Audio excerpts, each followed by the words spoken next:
আসসালামু আলাইকুম। মধ্যরাতের সংবাদে আপনাদের স্বাগতম। চ্যানেল 24 থেকে আমি আসমা বেগম। কাশিমপুর কারাগার থেকে পালানো যাবজ্জীবন সাজাপ্রাপ্ত আসামি গ্রেপ্তার। 17 সেপ্টেম্বর 2024 2:36 গাজীপুর কাশিমপুরে হাই সিকিউরিটি কেন্দ্রীয় কারাগার থেকে পলাতক হত্যা মামলার যাবজ্জীবন সাজাপ্রাপ্ত আসামি কামাল হোসেনকে 45 গ্রেফতার করেছে র্যাব।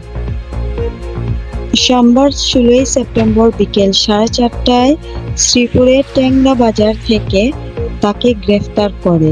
কামাল হোসেন শ্রীপুর উপজেলার কাউরাইদ গ্রামের ধনু মুরলের ছেলে।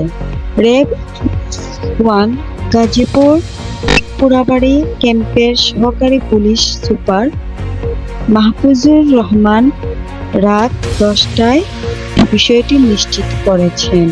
তিনি বলেন, গত 6 আগস্ট কাশিমপুর হাই সিকিউরিটি কেন্দ্রীয় কারাগারের ভেতরে কারাবন্দীরা দাঙ্গা হাঙ্গামা করে কারারক্ষীদের জিম্মি করেন।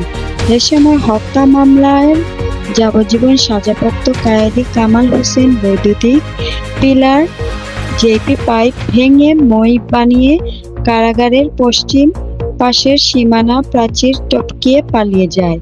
পালানোর সময় সে ডান পায়ে আঘাতপ্রাপ্ত হয়। এ ঘটনায় কাশিমপুর হাই সিকিউরিটি কারাগারের জেলার লুৎফুর রহমান জিএমপির কোনাবাড়ি থানায় একটি মামলা দায়ের করেন।